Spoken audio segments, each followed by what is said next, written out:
Thank you for tuning into For Love's Sake, a relationship education podcast. This is the place to be to hear how I mix evidence-based science, lived wisdom, and cultural tea to guide you on your dating journeys and support you in your relationships and marriages. Hey, love bugs, it's Dr. J here, and welcome to today's show. Today is a conversational episode between myself and my husband. Join us as we discuss the role of a husband, at least as my husband sees it, along with interrogating if men are naturally wired to provide and protect. We're here to give you food for thought and invite you in on the conversation as you navigate your own dating and relationship journeys and marriages and families.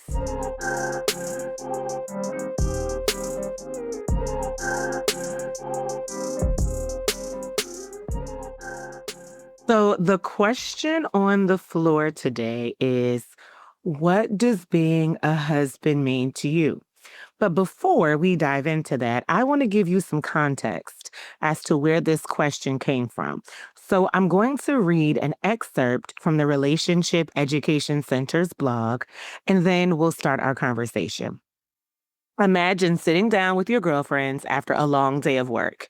You're swapping dating stories and marriage dreams, and inevitably someone says, "Girl, I need a man who can handle business, who can protect and provide."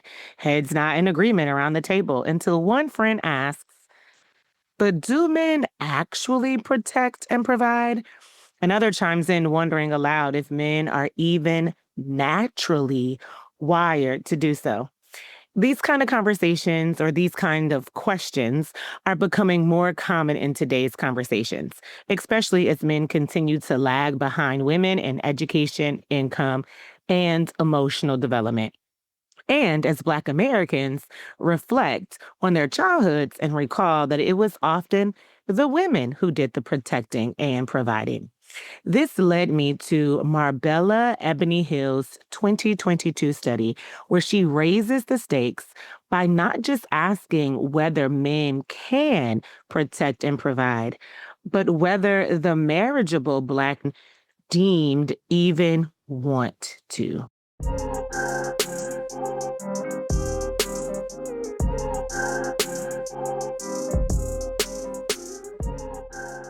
Now, I've earned my PhD to serve and support my community in Black love and Black family. Studies show, and I believe that with proper relationship education, we can produce smarter and safer romantic decisions that improve the quality of our lives and relationships.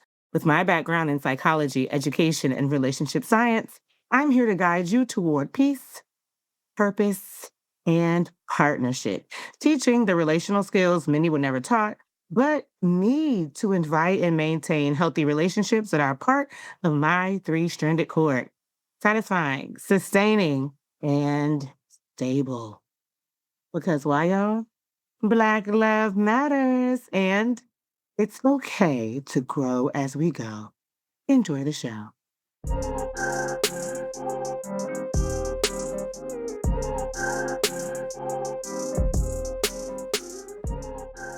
Hey, Jeremiah. Hey, Joyce. All right. So my first question to you as a conversation starter is, what does being a husband mean to you? And I'm asking the question for the audience because in that study that I referenced earlier, Hill was like, I don't think the question is more about do Black men um, can Black men protect and provide? She was asking, do they want to? And even specifically, do marriageable Black men? So, babe, you fit the category of marriageable. Well, actually, you now fit the category as married, but same thing in this case. So I want to pose that question: what does being a husband mean to you? To you. I see it as I see it two different ways. Okay.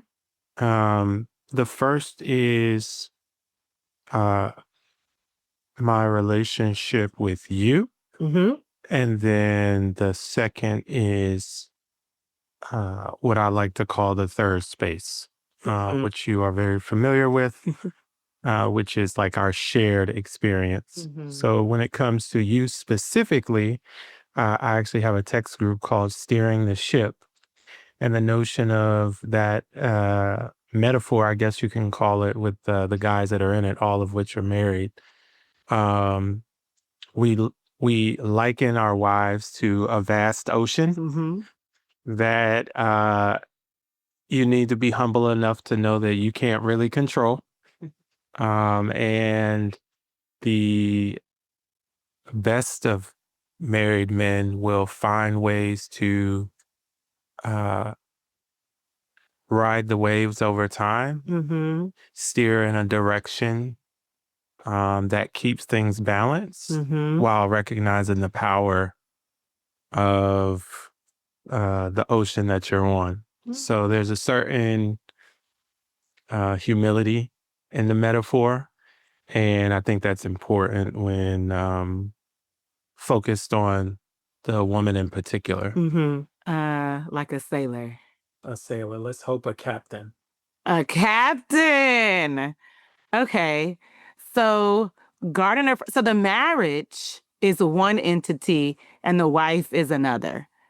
Yeah. And it's two different. I mean, I realize you're a husband in both instances, but you see that as two different occupations, I guess, within the same. Yes. Otherwise, and this not exclusive the husband role, but otherwise, you'll have a woman that says something like, "Gosh, she does all the right things, but I just don't feel seen, or I don't feel um, poured into." Like he's doing the tactical things, but she doesn't feel like he's giving her specifically what she needs. Hmm. So I think it's twofold. You have to do both. One is more focused on the unit. When I say the unit, the entirety of the family, um, because marriage and family oftentimes go hand in hand. Sure. Doesn't always have to, but a lot of times it does. And um, then there's the person, the specific person you're with, and I treat them as separate. You don't have to, but that's just the framework that I use. For whatever reason you think about the act of being a husband and you list all those things all at once, as long as they're all covered, it doesn't really matter. But I like to think of them differently.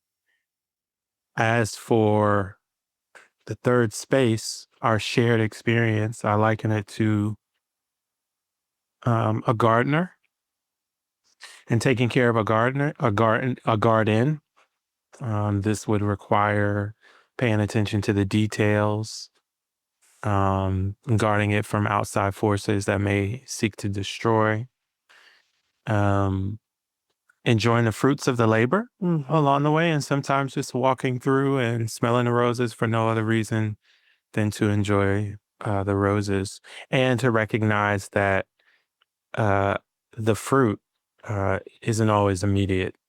You should look at it as a ongoing project that's never done, and there's always something to tend to. So that's kind of how I think about it.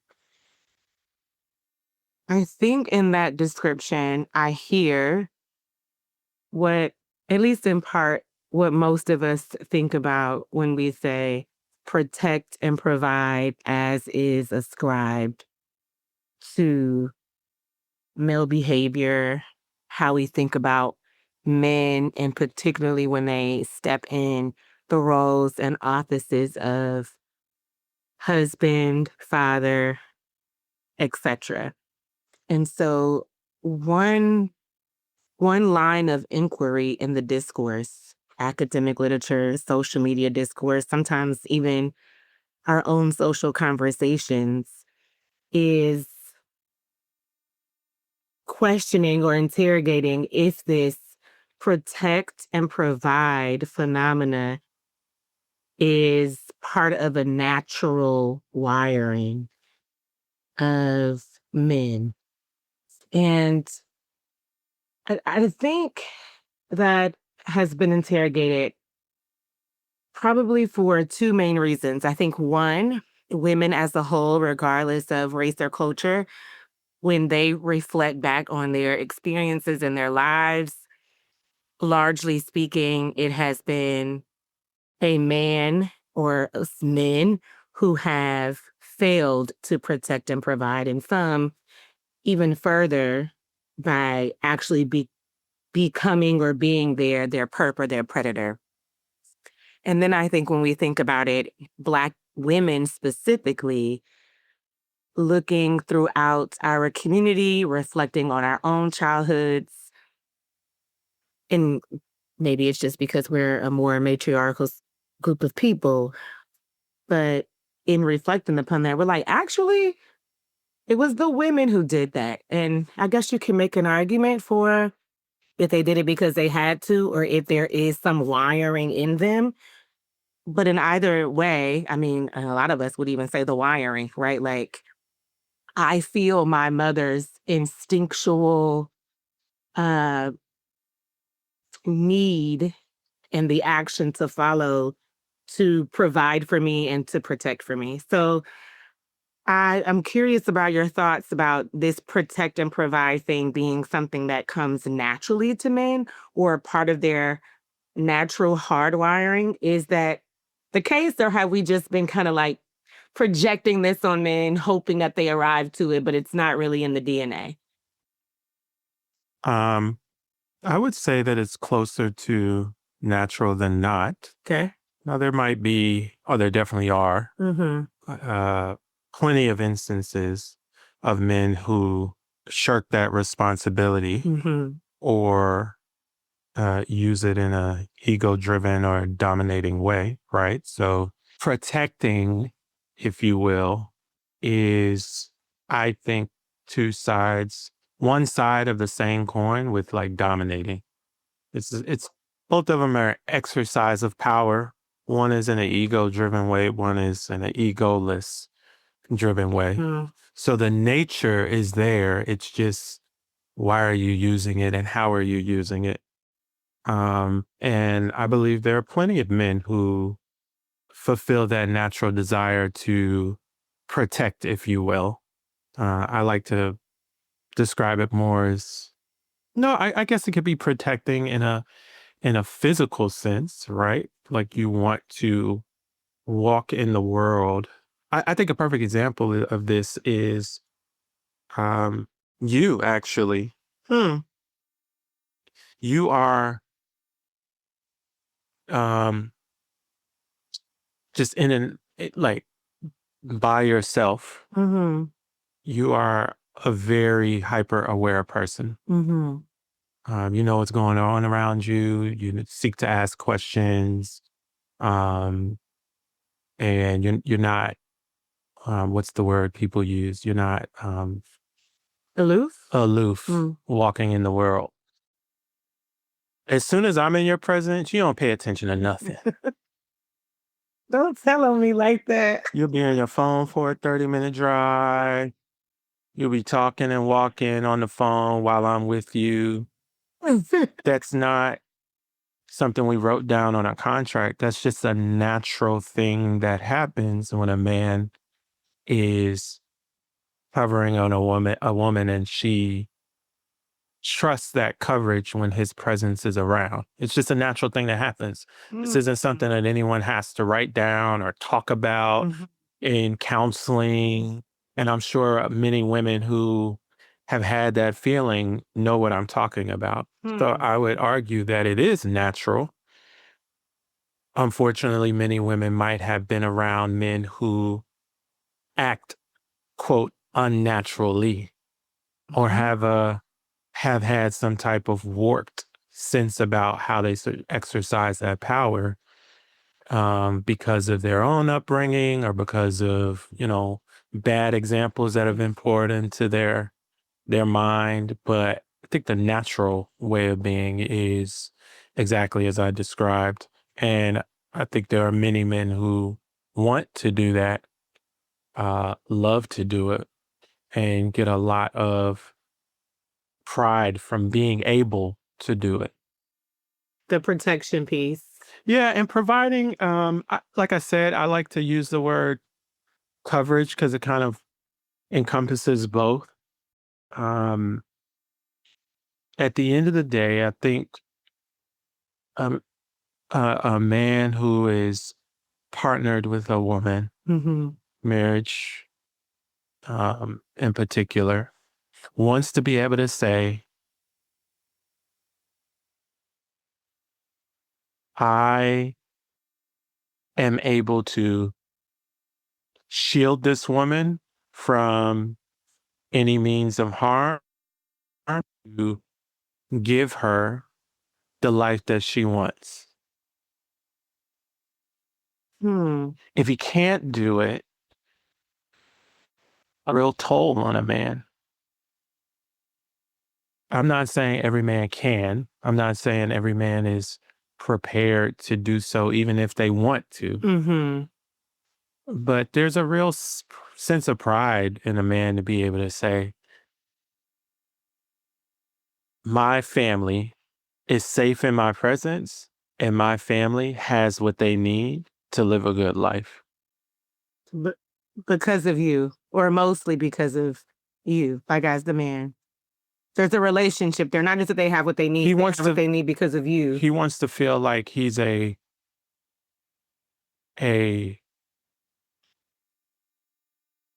full contributor in that exercise, not solely. He doesn't want to feel like there's a lack in his provision, a lack in what he's able to give. Mhm. He doesn't want to feel like, ah, man, she has to step in because I can't. These are things that happen and, real lived experience, Right. but that doesn't feel good, Yeah.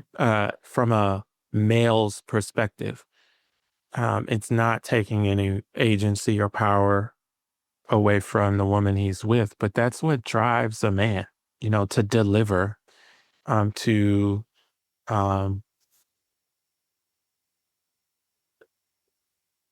and when I say deliver,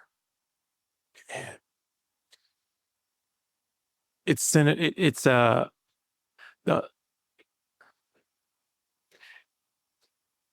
when I say deliver, I'm talking about that feeling of accomplishment, that feeling of, um, you know, winning the game, competition.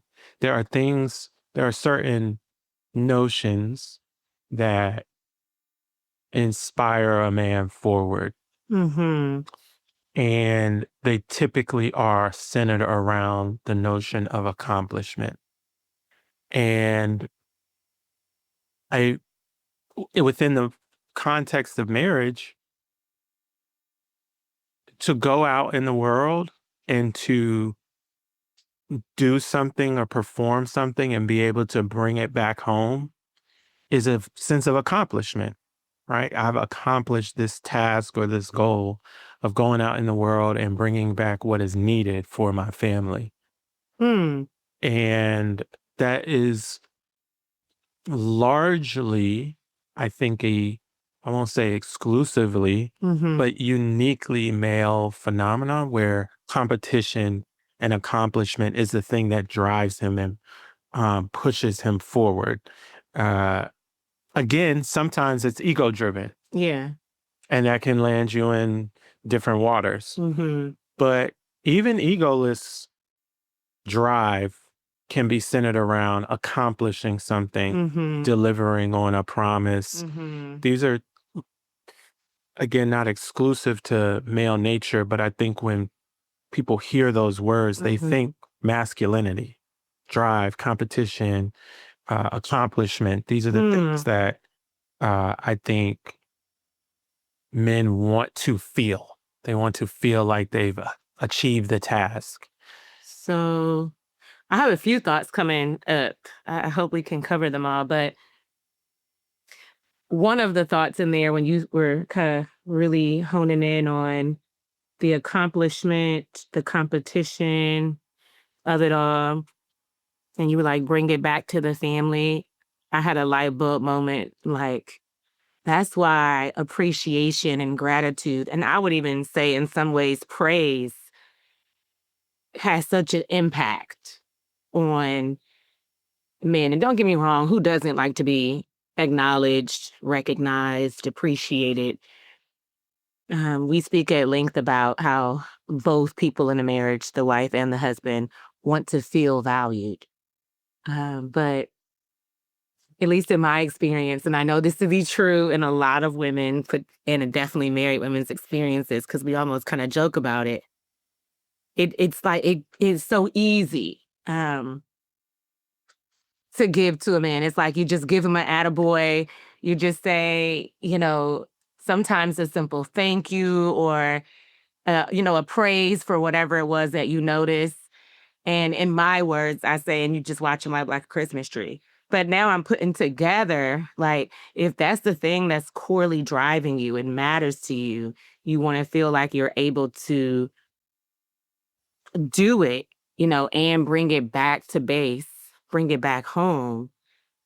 It reasons to me that if those same people are supporting you, appreciating you, expressing gratitude, giving you praise, it would really give you a emotional and psychological boost. Yeah, I think that's a good connection. You know, as you were saying that, the thought I had was men get a lot out of being praised and admired. Mhm. I think a lot of women or women get a lot out of being adored and Mhm. doted. Mhm. Both of them show appreciation, Yeah. but in subtly different ways. Yeah. And that admiration and that praise or appreciation in Mhm. that sense is very much connected to what he's doing. Doing. Right.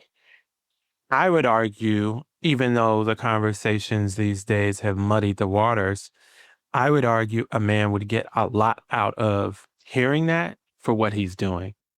Yes, there's there's needs to be a recognition for him as a human being and an Right. individual. But in practice, if man come home after a double shift Mhm. and his woman says, "I know you had to work a long day today. I'm sure that wasn't easy, but I appreciate Mhm. what you had to do to make sure that we're good." Mhm. That's everything. Mm. That's everything. So I like that connection you made. I think it does provide a through line. Hmm. Okay. The other thing that I thought about, you use competition. I use this word, I don't know about often, but I use it well enough when I'm coaching couples and women alike for the most part. And this is another reason why the protect and provide can have some hesitancy to receive on the woman's side, is because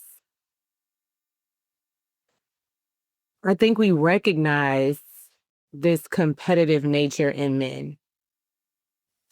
And not just in them, but how much they appreciate it in things outside of them, sports probably dominating that idea. But a lot of today's men reject the idea of competing. Now, don't get me wrong, there are women who place themselves in positions to just take advantage of men or dog walk them in ways that I feel like a reasonable man, especially one who, like, I know who I am, I know what I have to offer, and they find it sound and good, is not going to do that with no woman. I understand that. But aside from that, it just seems to be a rejection of I'm not going to compete. when it comes like in the dating market for a woman. I'm not going to compete with, so in that case, other men, right? I'm not going to compete in the marriage market in terms of going through the process of becoming marriageable. I hear this one less. Most, most, if someone is already married, a man is already married, there's usually like, well, this is my family, my children, my wife, right?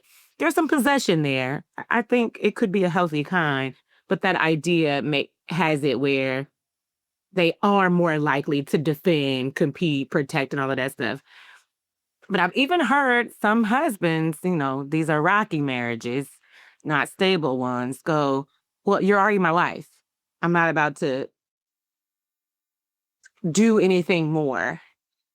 And I don't think that that doing is necessarily competition, but sometimes it can be seen as it, like, you need to win me back. You need to win me over, like that type of thing. So there is some doing. I don't know how you would define competition, but like I'm thinking there is some doing that will be evaluated, assessed, and at the end of it, it determines if you get what you were doing some of that work for. So I'm just curious, um, how you see that. Like, why would a guy reject that competition? Is that normal? Is that healthy? Is there something going on in the water, as you like to say, that could drive that? Like, it's not necessarily the guy, it's the stuff in the sauce, but what could be going on there? Yeah, to address one point before I answer the core question, Mhm. I would say the whole notion of um, an individual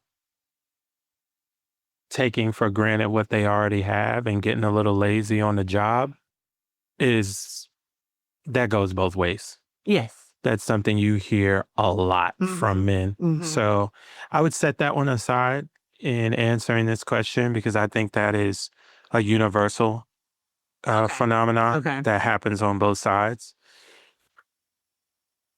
As far as the competition is concerned,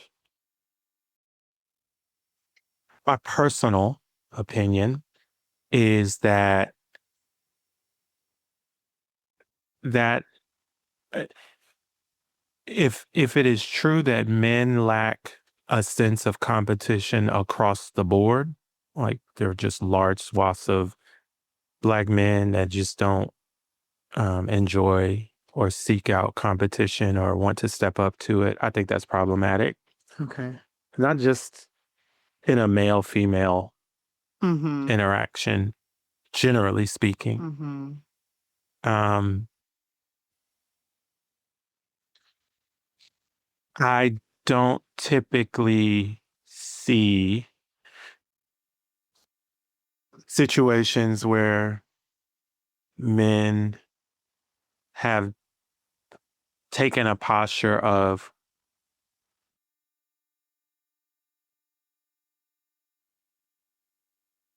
self centeredness and it being a good thing. Mhm. Yes, I agree. You don't want to look like a simp Mhm. or get taken advantage of. Mhm. That requires, I think, a certain level of discretion Mhm. and knowing what to seek out, who to seek out. But all pursuits come with risk, right? Like at the end of the day, anything worth having requires hard work, and there's no guarantee that you're going to get what you want at the end of the pursuit. Mhm. Just it comes with risk. That is also why those that achieve are so admired, right? They Mm. were in the arena, Mhm. they faced the unknown, they did it without guarantee, they met every challenge, they figured it out along the way, they were resilient enough to get through the challenges, both known and unknown, and on the other side, they won the prize. That is why they're cheered, because everybody can't do it.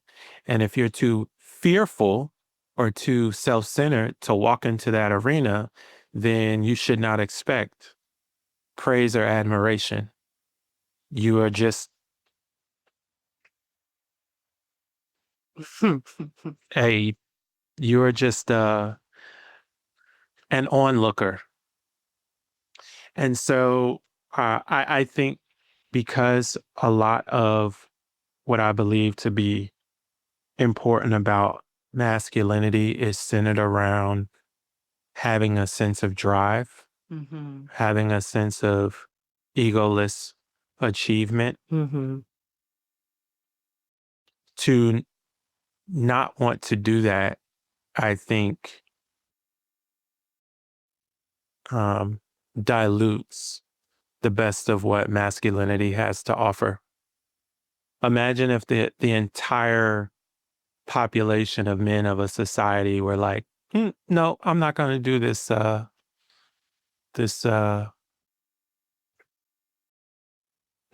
war thing. Mhm. We're just not going to protect. We're not going to go out there and take this risk. We're not going to compete against these other group of men on the other side who are seeking to take our families and all of our possessions. No one's going to say, "Oh, we get it."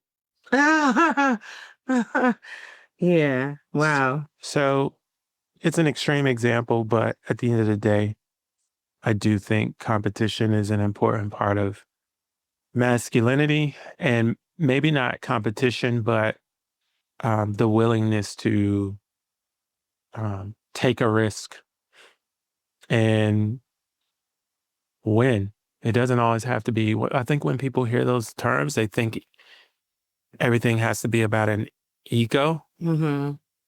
You don't have to do these things specifically for yourself. These things can be done on behalf of others, right? All of these traits and characteristics can be deployed on behalf of others. And it's necessary.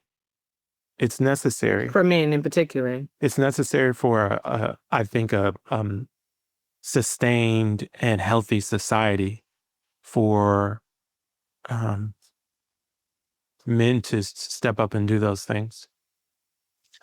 I think. And one thing, as it pertains to women in particular, Hmm.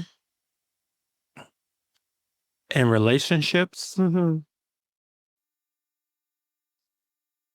s-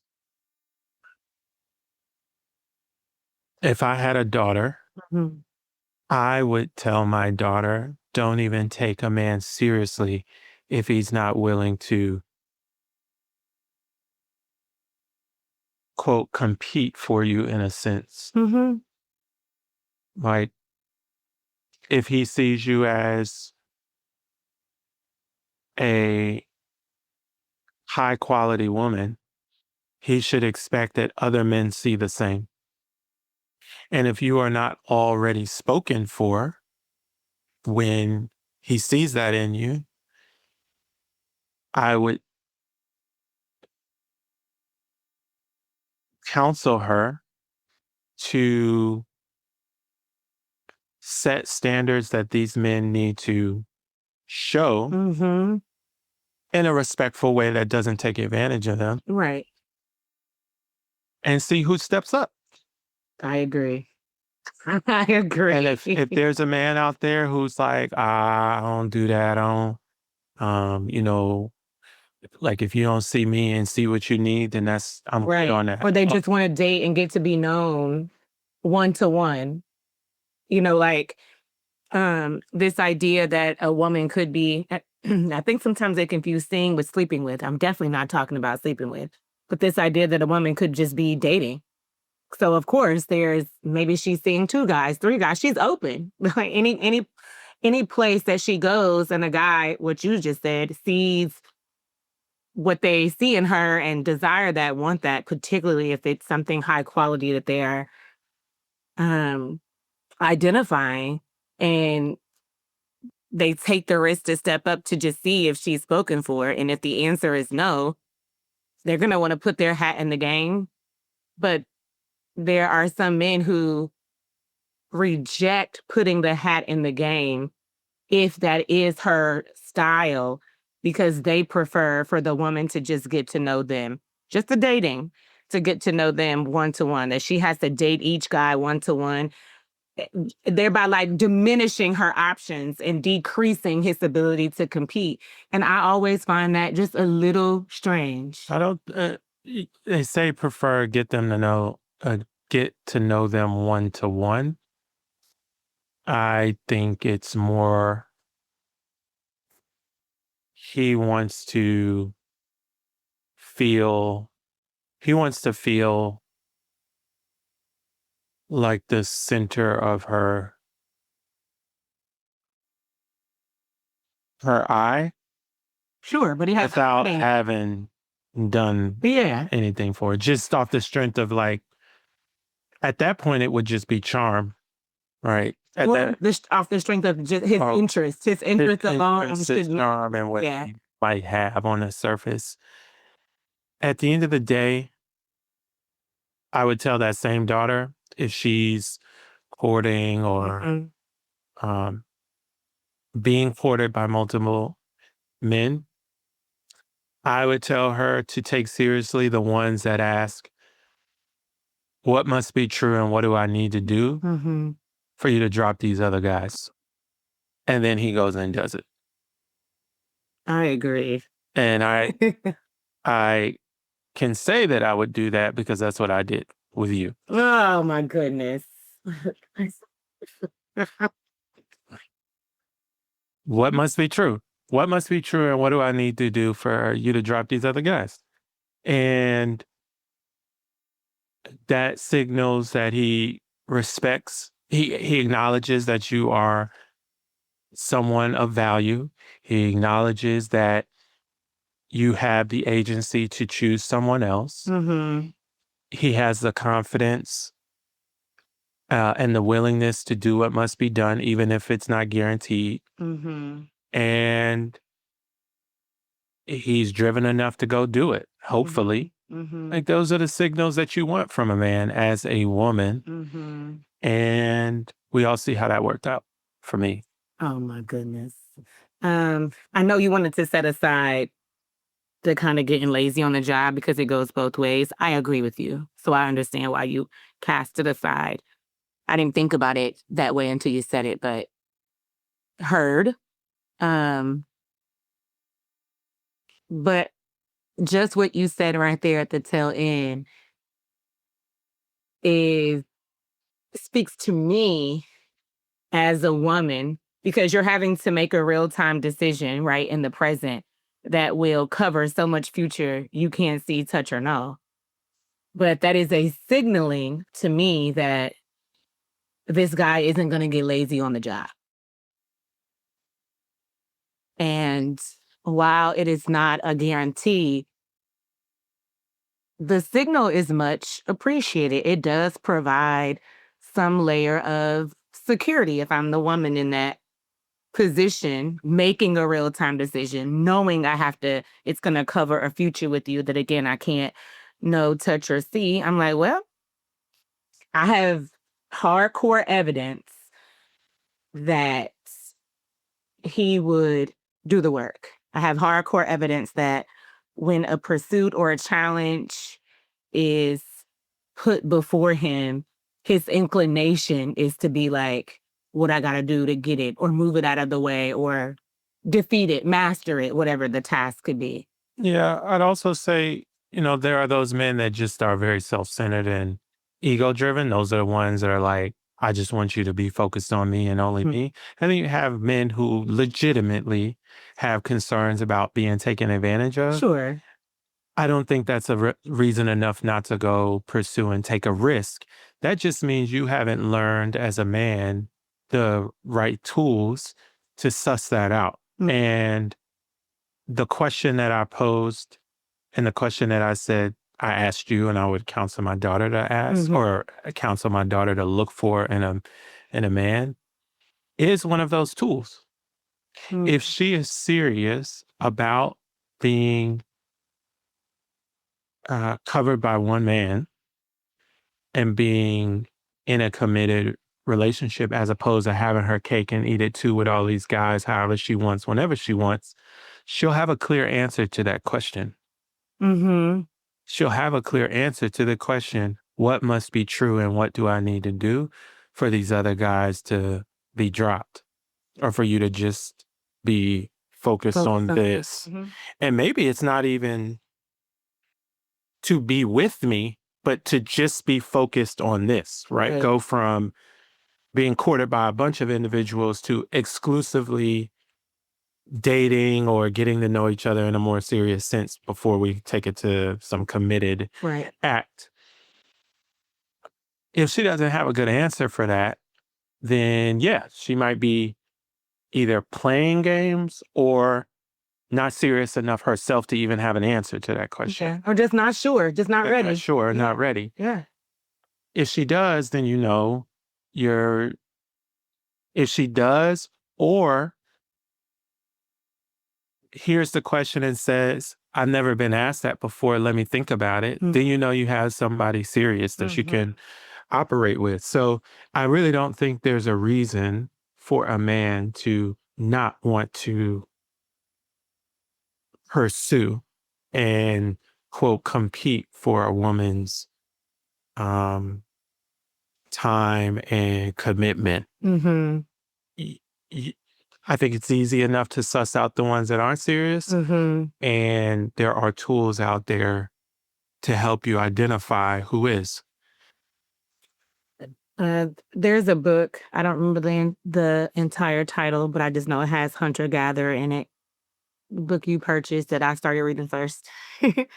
But the authors talk about how mammals, I can't remember if they speak about species, all kinds, regardless, or if it was just mammals. But in either way, since humans are mammals, it still works. Um, it talks about how the society is built, how it's maintained, kept safe, like all of these things that we just need in social order. And they speak how the men have to compete. And I mean, they have a laundry list of like wars are fought over women, think countries are built sometimes because of them. You see these, grand buildings and all of these things, and it would never be the other way around. Like, this big ship is named after a man because women were trying to get his attention, that type of thing. They talk about it being a core thing in the why part of the male species and why that's important, why it matters, and why men or males in this case, including adult male humans, um, need to have that that's not something society can afford to be lost. And while it's probably necessary in like all forms of social order, specifically when it comes to women choosing, right? Like there's this complementary thing of like man competes, a woman chooses, and that you can't take that dynamic away without consequences. I don't even know that we can think about. I don't even know that it can be fully taken away because it's so driven in us. Enough of us would be doing it, even if some of us don't, can't, whatever. Um, but it does make me think. I just wanted to ask you, what do you think has to be true about a man who wants to compete? So when I read that little section, I thought, well, this has to be a man, or even when I just think about an athlete, right? You're talking about accomplishment in sports. It has to be someone who's willing to take a risk, someone who is like when we think about the social order, if it's you and a group of homeboys and y'all are at a club and somebody is like, well, somebody got to walk over there and say something to her, but you're the one with the balls or the confidence or whatever um, to do it, you run the greatest likelihood of being able to catch a yes, even if one of the other guys, had more of an eye for whatever. So I'm just curious, what do you think has to be true about a man who can compete, is willing to compete? What are some characteristics? So some of the ladies listening can kind of scan for it a little bit more.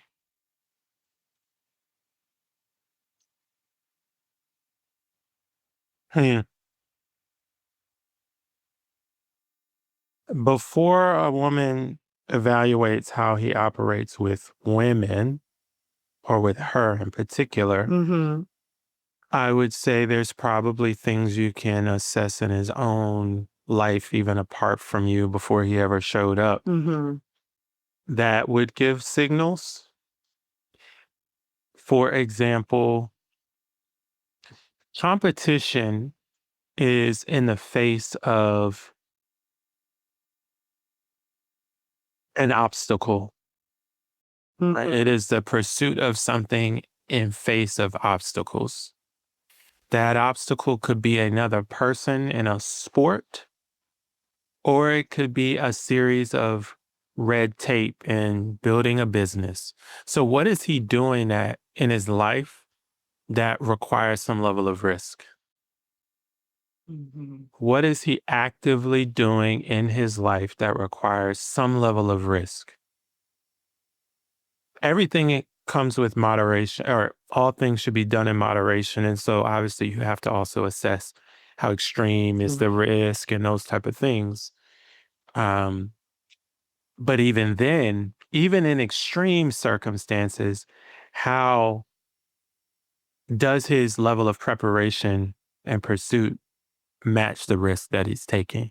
We were just talking about this guy who, did that whole um, skyscraper Oh, climb. yes. But I'm sure the people that are in his personal life see that his level of preparation matches the level of risk that he's about to take. And Mhm. so while it's extreme, it's not irresponsible or reckless. Mhm. Um, so just generally speaking, what is he doing in his life that requires any Okay. level of risk? Okay. Right? Is he going for a degree? Is he actively trying to switch jobs and doing the things necessary to switch jobs, getting a certification? Is he actively trying to get promoted? Is he trying to build a business? There are, or is he just kind of coasting? Mhm. If he's coasting, not necessarily a problem, but more evaluation would need to be done. Yeah. Okay. So I think that's the easiest way. And Okay. then hopefully, unless he has a very specific issue, and this is possible, all that can be true. And then he still has this unwillingness to do it Mhm. with women. Mhm. That would just signal that he has a capacity. He just doesn't think he should use it for Yeah. Relationship. relationship. Women, or maybe specifically even you. Yeah. Yeah. And Okay. you have enough information to know what you're dealing with at that point. Mhm. Mhm. Okay, so just because the capacity is there or because you can detect it in some way, doesn't mean that it broadens to relationships or women in any way. No, that's just a signal of capacity. Okay. Okay. Because that's it. So in discourse, and I don't really hear this from men who belong to other cultures. That's not to say that it doesn't happen there. Maybe it's my lack of access and entry. But content is created around this, social conversations are had around this. So all this buzzing in different places and spaces in just human life where, yeah, there have been Black men who are like, I don't want to be a provider. I'm not interested in being a provider. Some even say things like, I'm not providing for a fully functional adult, right? They make it be about the functionality of adult living and the responsibility that comes with it.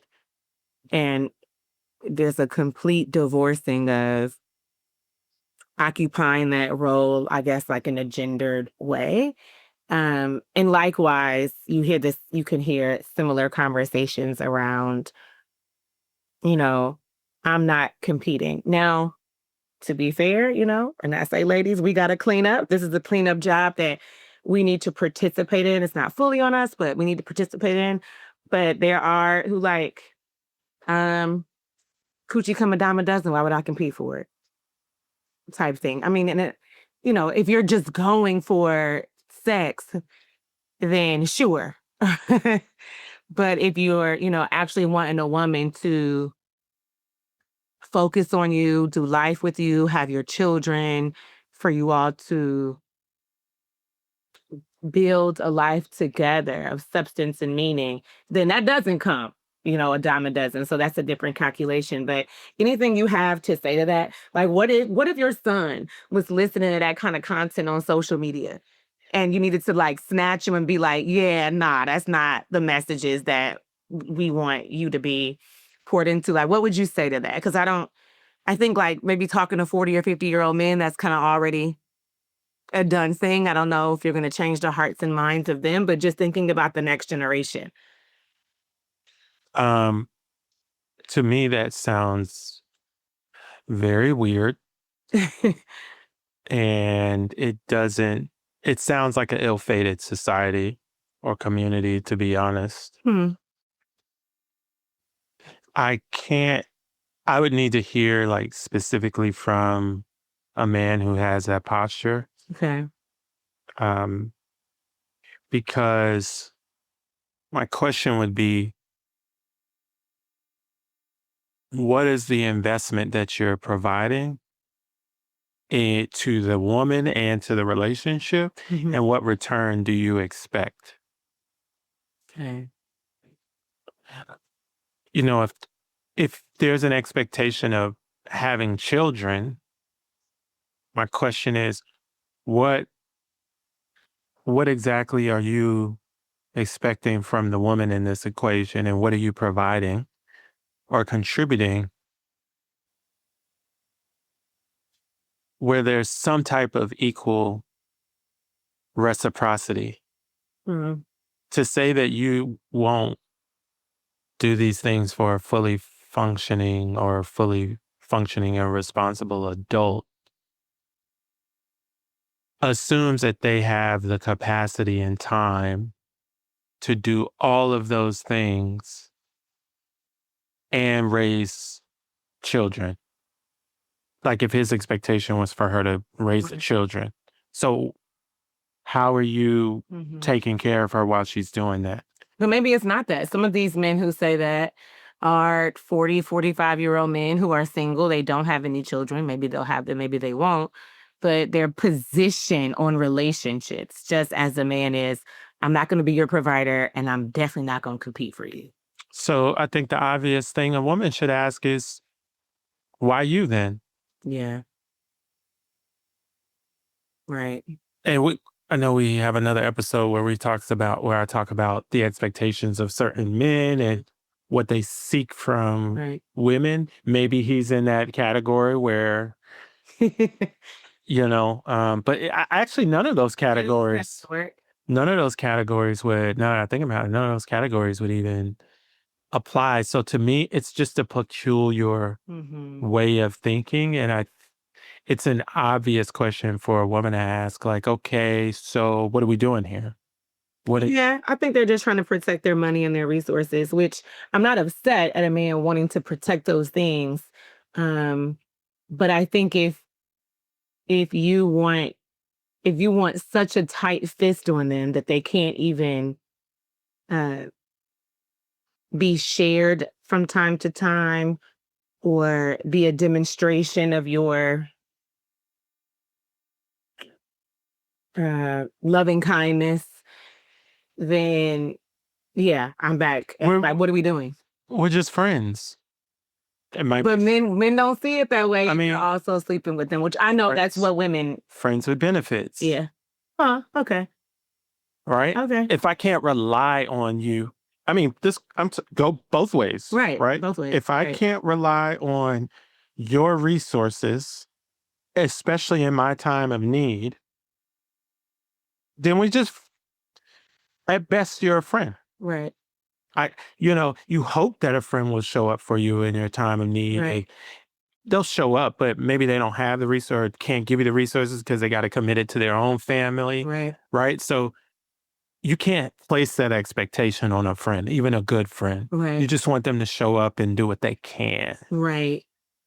Someone you're committed to, there's a full expectation Right. that in your time of need, their resources, our resources are going to go to me in some sort of way. So if I can't rely on you for that, we're just friends. Right. Even if it's just friends with benefits. Even if just it's friends with benefits, we just friends though. So we ain't like, that's how I would see it. And that's how I would, if a woman hears that, like that's the map that they should be doing. Okay, so we're just friends. If I can't rely on you.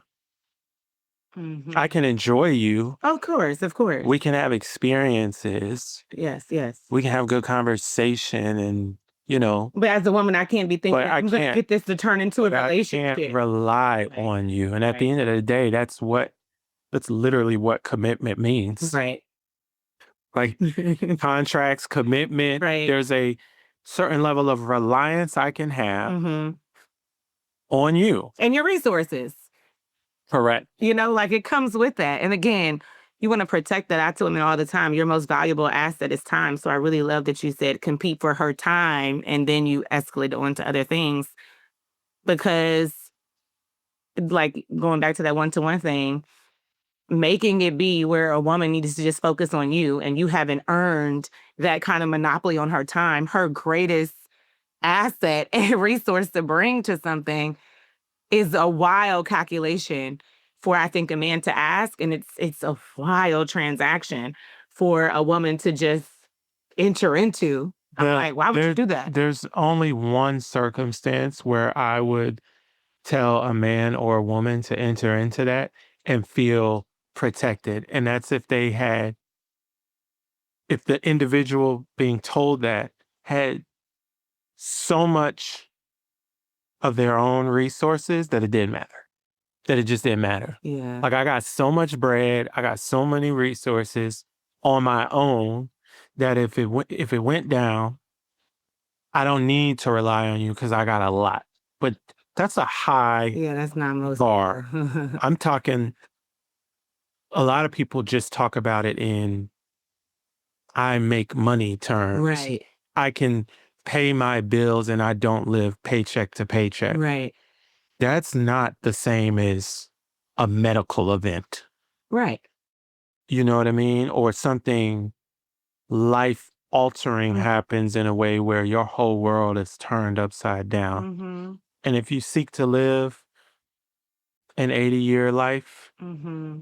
there's a non-zero chance that something like that might happen to you or someone close enough to Right. you where you're going to have to use your resources to do that in a way that potentially could strain you. Mm-hmm. It's a really high bar to get there. Right. Unless you just hit a lick like Kai Cenat at 20 and have tens of millions, or you built it over time and you're like 50 or older. Mm-hmm. In that phase where people are actually trying to get married, Mm-hmm. have children, build a life together, build these experiences, you probably don't got that type of bread. Right. You haven't gotten to that point. And not likely you've hit that lick and you haven't lived long enough to be the established 50 plus something you were Right. just talking about. Exactly. So you should calculate that as a friend, maybe a friend with benefits, but don't And treat him like that. and treat the person accordingly and keep your eye out for the person that'll take it to the next level. Exactly. Exactly. Okay. So in the study, the men ranked protection over provision. I think we can close here. And kind of like provision as and protection as the cornerstone of manhood.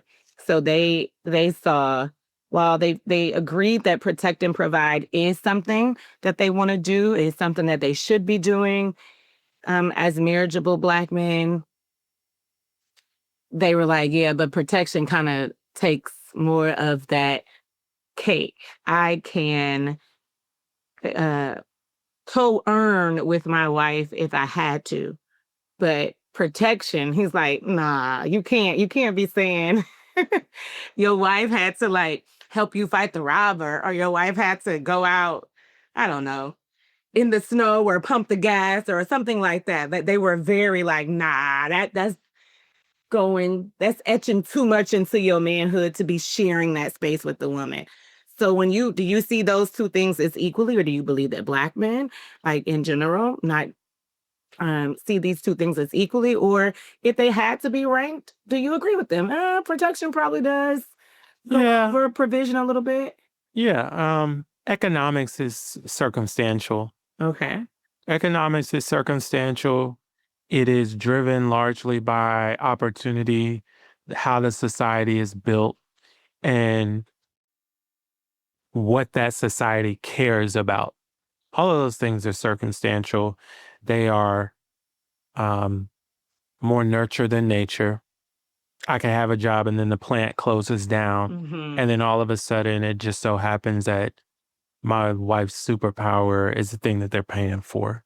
It just, Mm-hmm. you, I would, the pursuit of provision is important, but I would counsel a man to never put all of his, identity into it because it's circumstantial. Mm-hmm. Especially if you are the worker as opposed to the owner. Uh, Mm-hmm. it's even more at risk. Mm-hmm. The protection piece of that equation is much more biological. There's a testosterone that runs through a man's veins that is orders of magnitude more than what's found in a woman, and that testosterone wires a man to w- want to be the person that does the protecting in a moment of Mm-hmm. uh, danger Mm-hmm. versus his wife or his female friend or female family. It is not a it's not that he seeks out danger, but in those moments, Mm-hmm. there's just a biological wiring that makes him want to be the person that steps up versus the woman in his presence. And to take that away is is a much deeper rooted thing that's attached to his biology than the socioeconomic winds of the marketplace. Mm-hmm. And so I definitely think it's more about, or I would say personally the same. Like I at least want to be able to shield my family from harm. It doesn't have to be danger, right? It could just be threats. You said like in moments of danger, but when I think about protection, like, oh, if you wait until the moment of danger before you think protectively, so much Yeah, that's fair. before. Okay. That's fair. Okay. But those are the things that I don't need money to do that, right? I see. At least to some degree. Right. And so I would totally agree with that. Okay.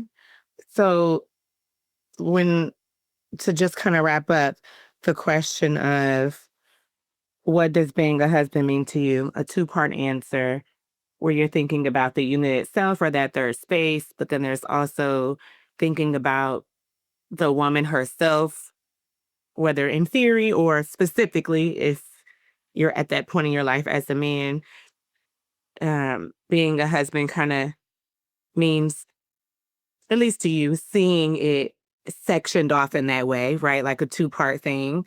And then with it, yes, there is some notion that you would protect and provide different degrees, different calculations, and all of that. Um,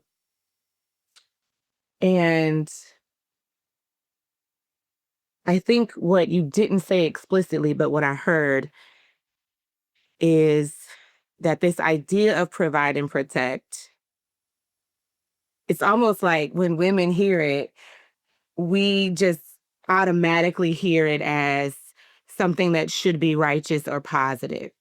And that maybe that can be some of the gap that is there because you're saying that need, that unction is there, but whether a man expresses it selflessly or egolessly, that's not a word. And so whether he expresses it selflessly or in an ego-less way, in a righteous way, in a unto others way, versus unto himself, or to use that very nature or unction to take advantage of people, namely women and children, um, or to hurt or harm them. That, you got to kind of suss out person by person or man to man, but just the unction, the wiring is there. And then you have to be able to look at a man and say, but is he doing it righteously or not? Is he doing it selfishly or selflessly? Is that because I think when we're like, oh, I mean, this was run and protect, we hear those unctions as positive. Oh, sure, righteous. And then that is some of what's getting lost. Like, no, they don't do that. But instead of women making that nuance, like I think you might be saying, though it wasn't explicit, we just throw the baby out with the bathwater and be like, yeah, they don't really do that good. Yeah, yeah. I think that's accurate. You know, a man can protect you or in his mind. Right. I'm protecting you or I'm protecting what's mine. Mm-hmm. There's a slight difference there, and there's a Right. big difference there, right? And you have to suss that out. Is he protecting you or he's protecting what he feels like he owns? Yeah. That's ego versus egoless. Is he providing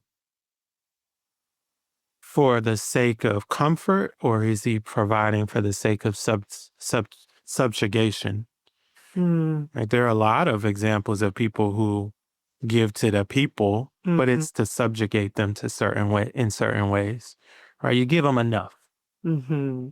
right? You give them enough, or you give them plenty, but expect something in return, right? It's not Mm. without a price. And not fully in their best interest. All of these things are things you have to Mm-hmm. be patient and evaluate, Mm-hmm. but the nature is there. Okay. It's always there, in my opinion. Mm-hmm. You have there's always the exception of men who just Sure. opt out entirely, and I've described what to some degree how I've viewed those men. Mm-hmm. The overwhelming majority of men out there do have a drive to provide and protect. The question is, how is it directed? Is it directed for their own Mm-hmm.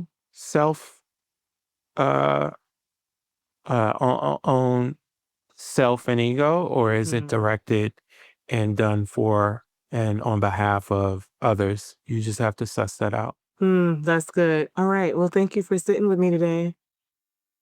Of course. Thank you.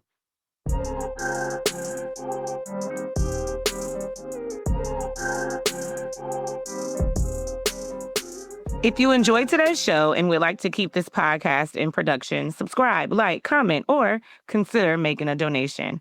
Thank you so much for your support. Until our next time together, love, light, and relationship. Remember, we'll grow as we go, and I'll be with you in the next episode. Cheers.